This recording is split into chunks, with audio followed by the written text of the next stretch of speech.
sa imong tinubuan o pagtuo mga butang ning kalibutana nga angay natong tungkaron o pagisayran kung nganong nalambigit kita sa atong tagsa-tagsa ka mga reliyon ug maong namugna kining tudungan. Armageddon! Ug karon aniya ang inyong mga mamulo. So, dili ta maka-prove sa Biblia, muato ta sa wala masulat. Okay, kato na lang pulong binama kay dili man nato ma-prove sa Biblia. Now, mawala ang atong pagkapunto diya nga gadala ra ba ta sa bansagon nga apostolic. Okay. Usao man nato pagkahimong apostolic nga ang atong mga baruganan tuan naman tali na anod sa wala masulat. Kanya gaya nga naman Biblia nga kawang lamang ang inyong pagsimba kanagko sanglit sa inyong pagpanudlo inyong mga ipagadotrina ang kalagdaan. Hinimo lamang mga tao. Kunya dili mo na basta-basta na ang inyong doktrina nga pag binirit ni Maria kay doktrina man gina. So naada ang punto. Okay, dili siguro tanang kalagdaan hinimog tao nga daw ta na lang gyud dili sundon kay sa Mateo 18:18 ang mga tinun-an giingnan si Ginoo. Ang inyong idili diri sa yuta, idili nako sa langit. Ang inyong itugot usab. So naa nila ang gahum sa pagdili og pagtugot. Ang prueba nga ila nagigamit ng gahuma sa 16:4 sa buhat. Nagkahimo sila mga lagda nga ila-ila ra. Wala sila ingon si Ginoo, kini mo himo ang lagda. Wa magiingon ng Ginoo. Sila gyud nagkahimog lagda og ilang ipatuman ngadto sa mga magtotoo. Kanang lagda nga hinimog tawo nga dili maayo supak sa pagbulutan ni Kristo mo nay ibawal nato. Pero kanang lagda nga maayo nga hinimog tawo wala na idili si Ginoo. But kadawag bad nga kaning isyo sa boyses gihimuan maglarawan og wa ba kani paghimog larawan dili kuno ingog nga absoluto magisugo ka balik kani paghimog larawan expression sa gugma ang isyo karon og kaning paghimo og larawan nasupak po ni sa Ginoo natin sa sarili nga sa boyses himuan og larawan ang importante nga sa daang tugon na mga tawo nga gipanghimo og larawan nga wa mosupak sa Biblia. Okay. So, napamuta na? Okay, nasi Brother Bordo. Mga na ko nimo Brad. Wala ba mga hadlok nga naama mo ang mga apostolis inyong magisimba dipistahan pa man gina di man ay kalimot sa tinabagay mi ato base sa 2 Hari kapitulo 11 si Joas nga hari gipatay tungod sa pagsimba sa ilahang mga balaan nga kaliwatan. Ang pagsimba nato sa mga apostoles sa mga itagisimba dili gyud na ingon nga Dios Brad. Ato nang simba isip pagtahod nga tungod silang pagkamaing tao natay burabag atong burabag nang kuan na nato simple nga pangununa burabag si hero na to bang ato sang gipasalamatan ng kining mga tawana nagmamadaogon sa ilang pagigbatok sa sala so na sila karon sa sabakan sa Ginoo ato na silang gipasalamatan so kanang paghalag og pista ato na pasalamat nila di na ingon pagsimba nila ingon nga Dios.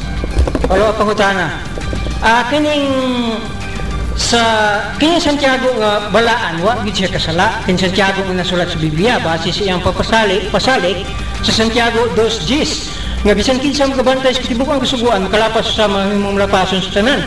Kumusta man ning inyong gisantos nga ngalan nga Santiago sa dapitan kriminal na kay birdugo mo na ito sa Europa komandante mo sa sundaluhan unsa may katubag anak mao ba ng apostolisa o pareha rangalan. Dili na mo ba dili na ba kuan na katubag kay kanang Santiago ato katunig nagsunod sa kabubuton sa Ginoo. Okay, si Brad. Si Moises gipabuhat og larawan, si Haring Solomon gipabuhat og larawan. Muta na ko ni Brad.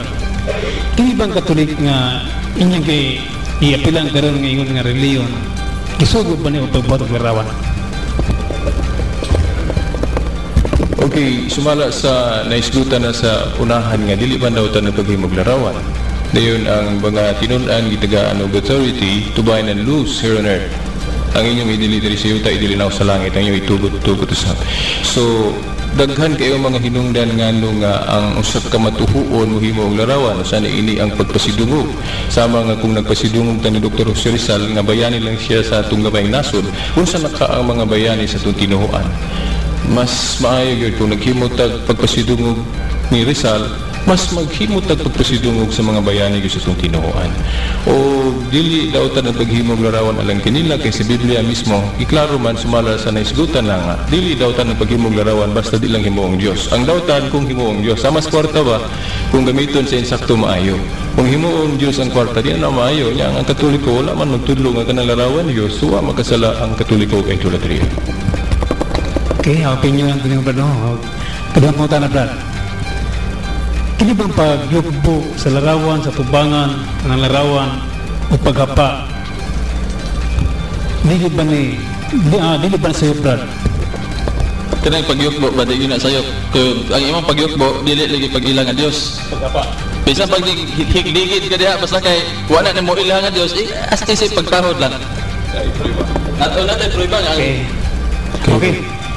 Sa diha nga si Josue nga pa sa larawan, wala ba siya padlungan sa itong Ginoo kay larawan mo itong kirubin o ba sa padlungan kay sumasabi gingon nga okay, dili na siya okay.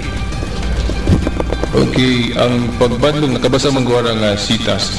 Ang pagbadlong dito nga gihimo dili tungod kay niyukbo siya atubangan sa sudanan. Kung dili dunay magoy nahimo sa mga tao ba niadto nga wa kahimot sa Dios. Dayon si Josue medyo nibati siya kay ang mga tao gisilutan magod sa Dios tungod gid na sila nalapas nga sugo ni ato ako sang review nalimot kog unsay gito isyu ngano nasuko ang Ginoo kay si Josue gud iya tong gihimo isip pag pailan niya sa Ginoo nga unta ang Ginoo ngano imo man tong gihimo kay gisilutan magud sila ni atong higayuna pero dili ingon nga tungod kay ninyukbo siya ni atong sudanan sa kasabutan nga dunay larawan kay instruction man gito sa Ginoo mabasa sa Exodo 25:17 ngadto 22 nga ang presensya sa Ginoo na dito taliwala ang iyang presensya na taliwala sa mga kiruben atong arka o mo na nga muyukbo sila magkatubang gid sila ato ang nasuko lang ang Ginoo niadto kay dunay sila nalapas ba nga sugo ba nga ako sa to review kay nalimot ko pero dili gyud tungod kay niyukbo. Okay. Tuwabay oras. Pakusin sa nako si Tuwabay isa lang.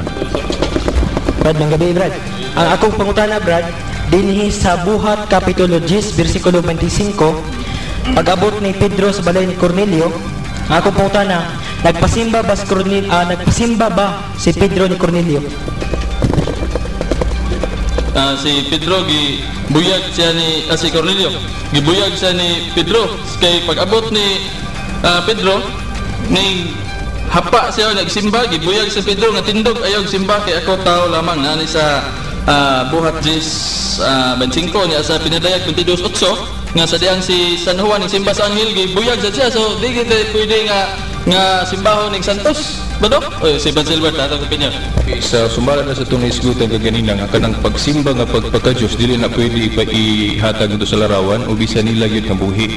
Nakita mong gudya ni Pedro nga kanang yukbo o simba ni Cornelio nga ito niya. Parang simba ingon nga Diyos tungod kay kung basahon mo ng Book of Acts na mga tao magudya nga nag-ilang nga tungod kay nagmilagro ang mga apostol nagtuo sila nga mga Diyos tanaog gikan sa langit. Munang nasantop sa unahon ni Pedro nga sanglit wala pa man matudloy si Cornelio sa tibuok pagtulon ng Kristiyano kay ang iyang nakaturan katong daan. Munang nakita niya kay makita man si Pedro nga kini ang iyang pagsimba pagpaka-Dios man niya tao ra ko munang gibadlong.